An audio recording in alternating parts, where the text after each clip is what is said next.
All right, welcome back. Made a little bit of progress off camera here. I think we left off, I was contemplating how I was going to sort of figure out the side pods and the top cowl. So I've got that figured out.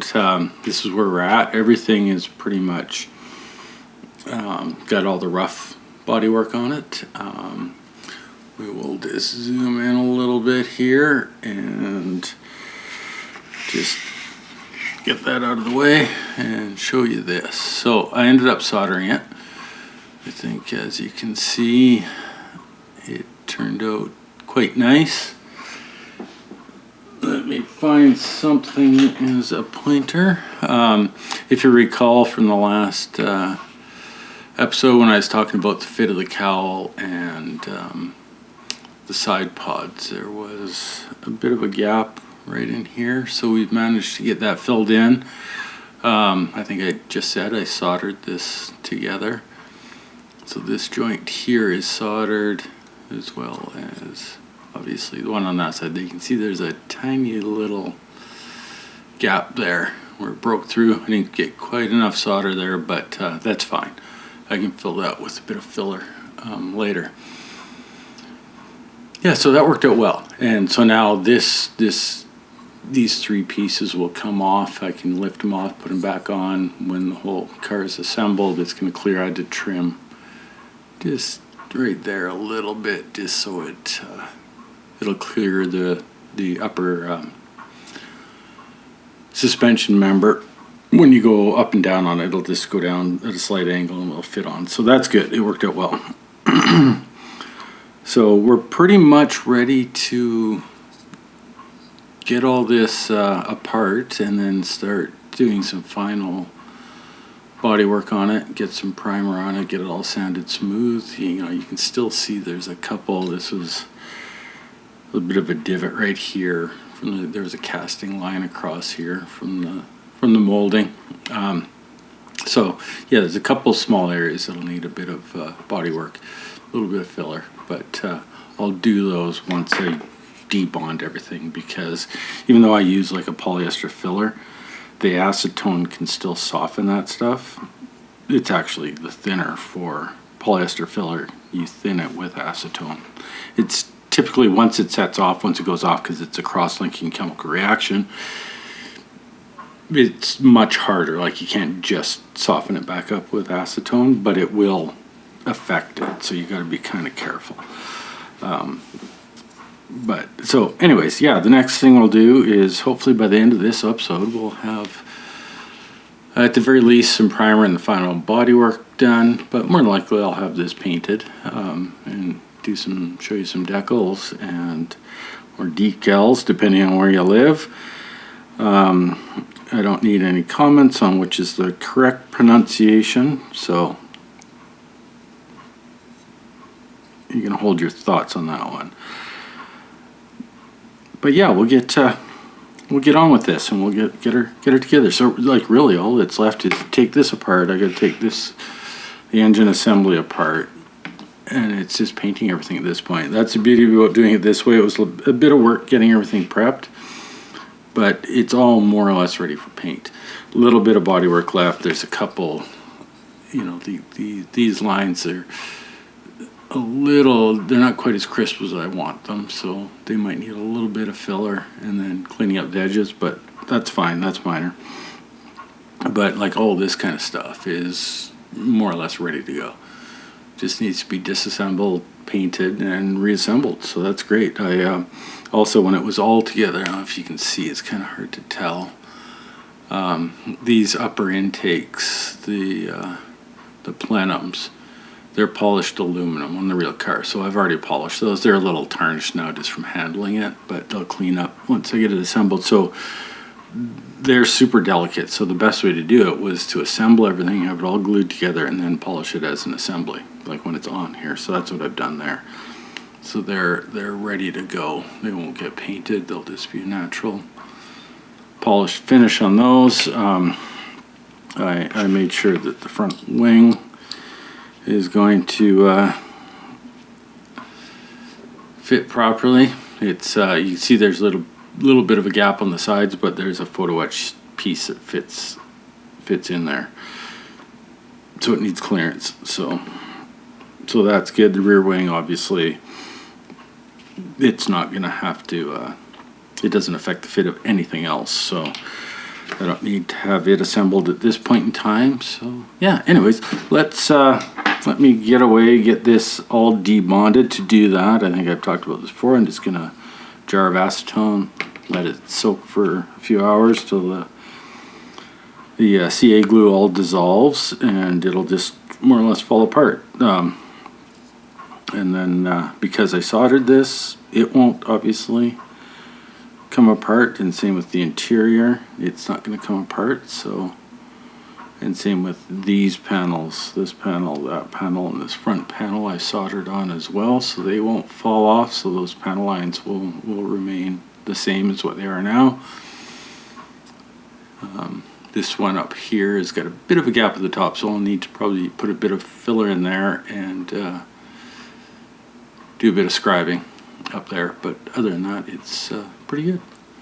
So anyways, yeah, I will be back in a sec with this disassembled and probably in primer. So we'll see in a bit. I just wanted to show you a little bit of the progress I've been doing on this little car here. You know, it doesn't look too much different from where we were before. What I've done is I've unglued everything, soaked it in acetone. That dissolves the CA glue I use for temporary construction. But as you can see, I taped it all back together to do the bodywork. The reason, you know, I didn't finish the bodywork before is because there's still other things to go on the car that were going to be glued on. So, you know, eventually that needs to be permanent. So, you know, like these vents and everything, they weren't in the sort of bottoms of the NACA ducts weren't installed. So I needed to get those installed before I finished the bodywork. That's why it's taped together now. And the reason I tape it together, and in this case especially when I'm doing the bodywork, let's just zoom in here a bit. You can see that, you know, this and this are two different pieces, and I want this to be a smooth transition, obviously. You know, in these pieces they kind of rolled into each other, and you can see here a bit of discoloration. What that is actually filler that I put in there to level the two surfaces. So I like to have it together so that I can sand them flush, and what that does is it ensures that, you know, the two surfaces are level with each other and they don't roll in. If you sand these individually, you have a tendency to roll the edge just from the sandpaper rolling off the edge, especially if you're using a soft sander. You know, so doing stuff like that and to get everything level, you know, I'd want to use the hard side or use something like these stainless steel sanders that I glue paper onto, or double-sided stick paper onto, to make sure that the surface is flat. You know, like the tops of these side pods, the pontoons, you know, coming out of the mold, they looked okay, but once you sand them, you can see they were quite wavy. So use something that's extremely rigid to level it off and take out the high spots. So that's kind of why, and it's a lot easier to hold onto this thing when it's sort of all together. So anyways, now I'm at the point where I've got everything leveled and fairly good.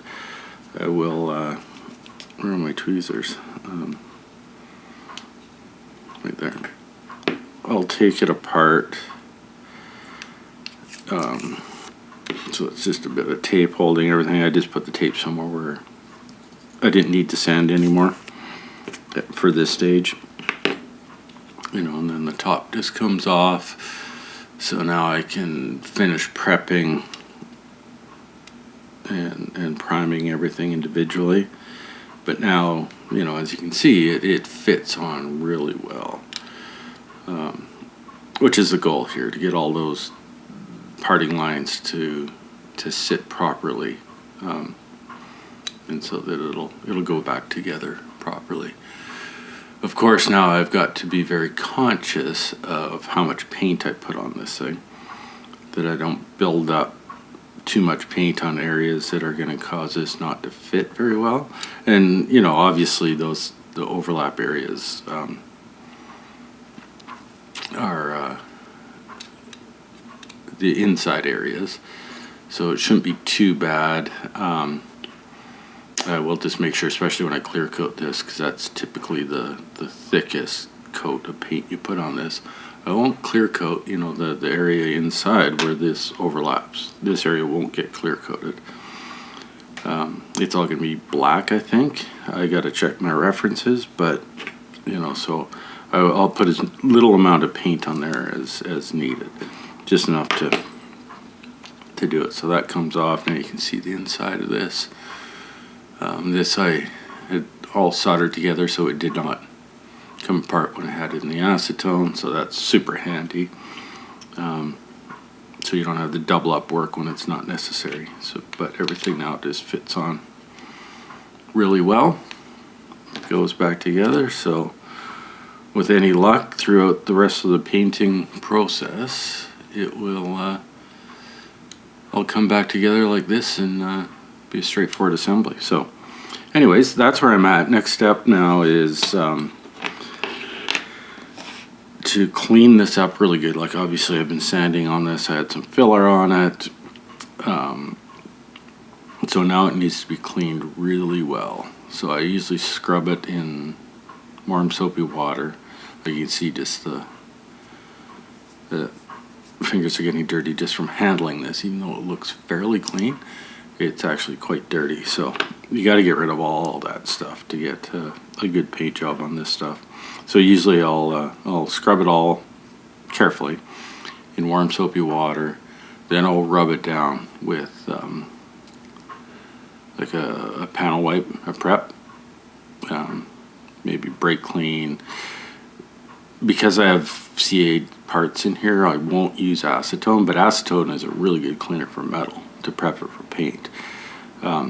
So if you're careful with your acetone, you can do it, but even a little bit of acetone, the fumes even, will soften CA, so you got to be kind of careful using acetone once you've got finished assemblies. You can see in the inside here, I had to do some clearancing to make it fit over the engine. I'm not gonna bother getting this to look super smooth, but I had to come in and clearance some stuff on the inside to make it all fit, but it should be good. Yeah, so that's where we're at. I'm gonna go clean this all up and then start getting some paint on it. You know, so the next step I'll put some tamium metal primer. Is typically what I use next on this, and that's that clear stuff. Either a spray can or you can buy it to use in your airbrush. Either works fine. Spray can's a little more quick and easy. But yeah, I use that, and then I'll use a high build primer, probably Mr. Surfacer 500 out of the spray can. I find that out of the spray can works really well for doing the initial high build, because it's mostly going to get sanded off anyways. But when I do sand the high build, you got to be kind of careful you don't break through to the metal again, that you're only actually sanding the primer. That's the goal, is not to break through. So that's why you sand, you know, the original or the substrate as good as you can. Get rid of all the high spots so you're not encountering high spots when you're doing the primer. So that is what I'm going to do next, is get it into its final primer. Then I'll probably, and then bodywork that, and then I'll put a finishing primer, either white or yellow, because this thing's going to be white, yellow, or pink. Either most of those will work good with red. And get the paint on it. So it should go fairly quick, at least with this part of it. I still got to prep the mirrors because they're going to be red as well. But this right here, these two pieces, That's all that's going to be red, plus the mirrors. Everything else is either black or some other color. I think there's some of this bodywork. I'm not sure. I got to look at some pictures. If this is carbon Kevlar or if it's carbon. 1985, so I'm thinking it's carbon Kevlar, so it'll be sort of that greeny yellow color. So I just got to take a look and do that. But usually when I'm painting stuff like this where you got to finish both sides and they're different colors, I'll do the inside first and then either tape or maybe I'll leave it. It depends on the actual car, because, you know, if I see references that show, you know, the inside in its whatever raw form, but it's got overspray from when they did paint the outside, that's the way I'll do it. So I have overspray. On something this small, it's kind of hard to replicate that just naturally. Sometimes you have to do it deliberately, so you tape it all off and then you come in and put a bit of overspray, because painting something this small is pretty easy to just to get overspray over the whole thing. So anyways, I will figure that out when I get to it. But yeah, I think probably the next check-in, this will be, it'll have paint of some sort on it. More than likely the final color, because there's not really much to show. It's just like painting anything else. I think I've shown a bit of that in my other videos. Maybe one day I'll do an actual painting video on my process, but yeah, so that's where we're at. Oh, the other thing, if I don't show it, once I have this primered, I will, and I go to sand everything, I'll tape it back together again so I can sand over this joint again to make sure it stays flat across the two pieces rather than getting a bit of a curl on the end. So that's and I'll do that for every time I sand, is I'll put it together so I can sand this top part. That's the only part that's critical here. Everything else can be sanded as separate pieces. But it also helps with this piece, because you remember I soldered these three pieces together and there's not really a whole lot holding all this together. It's quite a thin joint, so this would be fairly delicate. It's okay to handle, but if you're working on it, you could easily bend this and break those joints. So having it together actually helps a lot with keeping its structural integrity together. So yeah. Anyways, I'm going to go clean this all off and fire up the old spray booth, and we'll see you in a little bit. All right, so I got a bit of paint on this thing. Started with that process, so I just wanted to check in and show you or talk about a bit of, you know, how I do this kind of thing. So, you know, being white metal, you need some form of primer that's compatible with straight over bare metal. So for that, the first thing I use is this, and you know, you can get this in both the spray can and an airbrushable version, and I use both. It just depends. The spray cans are super convenient, even on doing these little tiny things. Like when I only have, like in this case, I just did these two pieces. So, you know, it's just easy to bust out the spray can, give them a quick coat, and get it done, right? And then, so there's that. And again, same thing. I used, this is a high build primer. You can get this again in an airbrushable or a liquid version. I actually prefer using this stuff as a high build primer in the aerosol can, and the reason I do that is because it's really consistent, and it's easy to consistently spray a wet coat, which helps with adhesion and helps with surface thickness as well, which is what you want. You want to kind of, oops, why are we not focusing? There we go, sorry. Which is kind of what you want. You want to build this up, right? It needs to because it's a high build primer. The whole point of a high build primer is to fill in imperfections in the surface that you're priming. So you want a fairly heavy, wet, even coat of material on. So that's why I like it in the aerosol can versus airbrushing it. It's actually easier to get more consistent performance out of the can. So that's what I do, and really you're going to end up sanding most of it off anyways. You know, if you're doing a model, or if I'm doing something that doesn't really need a lot of prep work, that the surface of the model is quite smooth and doesn't really need much body work, then I'll skip this. I won't use 500. I'll go to 11 or 1200 or 1500 or whatever, something that you don't need the high build for. So anyways, that's going to mostly get sanded off, and because I'm trying to fix minor surface defects or whatever, the next thing I put on it is this, which is a guide coat. This is specifically, you can see right on the can there, helps detect low spots, yada yada yada. This stuff, the whole point of this is you put it on and then you sand it off, and when all the black is gone, that essentially means you've got rid of your low spots. Or when you have it, and you have it even. So, or if you can't get the black to go away, that means it's too low. And if you've already hit the sub layer, then you'll need to do some more high build on top of that to fill in that low spot. So that's what that is. It's a guide coat. You can use black paint.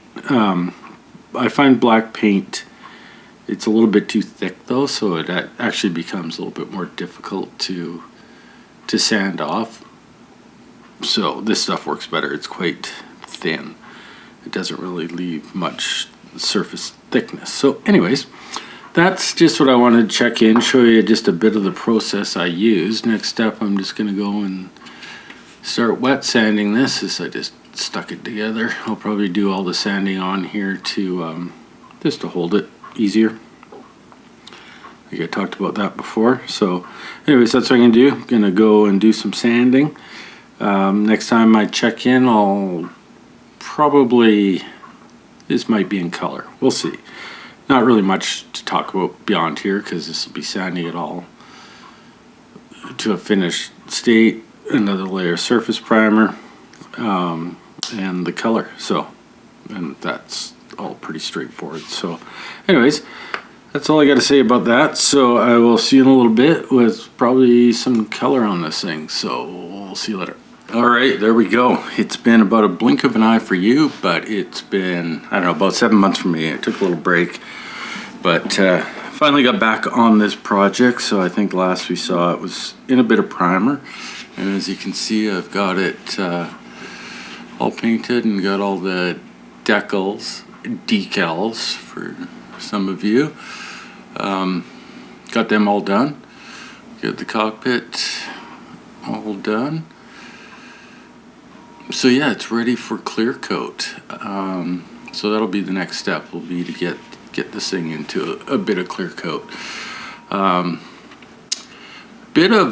a bit of trouble with this. So like we saw it all in primer before. So since then, I stripped it all back down to bare metal. I had some problems. I had it totally painted and I wasn't happy with it. So I did strip it down, redid everything. What I was struggling with, I don't know if we can see them here.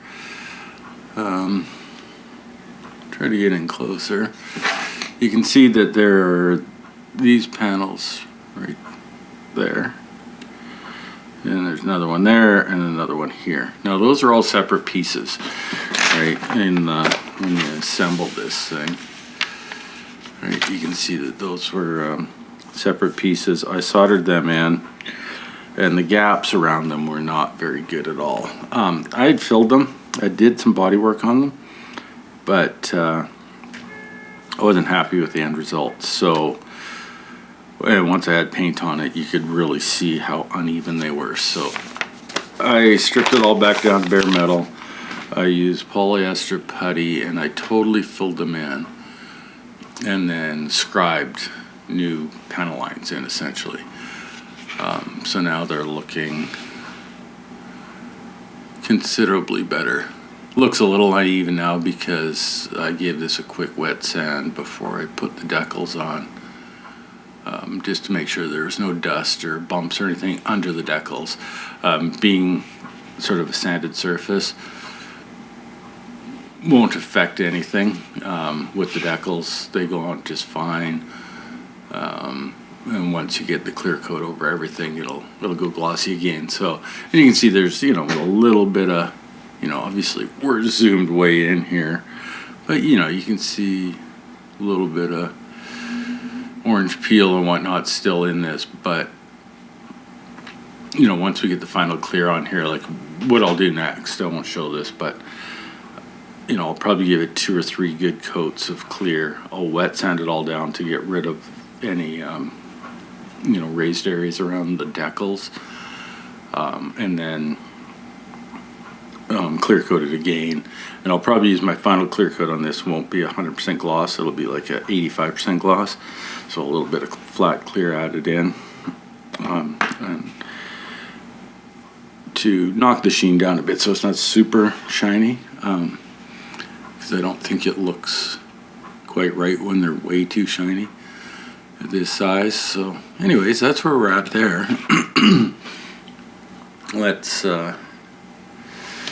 So this is just, I assembled it like this and held it like this to do the decals. Obviously that's a separate piece still, so this will always be removable. This will get permanently attached, and you can see on the inside I've got it done with a color to represent the carbon Kevlar or whatever Ferrari use in there. I did the same on the underside of this, and I wasn't too worried about overspray because the inside of this would have been raw and they would have just painted the outside and probably got some overspray on it. I might touch it up a bit, make it less, but anyways, that's those pieces. And then the interior, you're not going to see, like, it's got the pedals, the master cylinders are in there. Never see them again, but, you can see there's a little bit of detail in there. I didn't go crazy or anything. I didn't add anything extra, but, you have your shifter, steering wheel, gauges, everything. Everything's black, so it's kind of just disappears in there, but it's all there. I also used Scale Motorsports decals for the carbon fiber. I know it doesn't show up too well. So I carbon fiber decaled this whole thing. This is Model Factory Hiro heat shield material, stick-on material, to represent the heat shield there. This is Hasegawa, their Mylar mirror finish stuff in a pale, dull gold color. I don't know what color it actually is called. It's brass or copper or something like that, but it kind of gives a dull gold look, so I thought that would look good there. I don't know if kind of see, I did some heat staining and whatnot. I carbon fibered the whole under tray, but I'm sure that's not accurate. But this is going to be sitting permanently on a base. You'll never see the actual bottom of it, but you'll be able to see the turn up of the diffuser a little bit. So I just did some heat staining there on the metal shielding that's there for the exhaust. So yeah, this is done pretty much. Obviously the engine and gearbox and everything's got to go in here, but this all gets set aside now, and then I'll start working on the rest of the components, the engine and whatnot. But after I'll shoot the clear coat, let it sit for a week or two to harden up, so it's good for painting or for sanding. And yeah, it should start moving along pretty quick here. So I'm going to end this video here. Been a while since I've released one, but I am back at the bench, so hopefully we'll start seeing a few more videos coming out. And thanks for watching, and we'll see you next time. Take care. Bye-bye.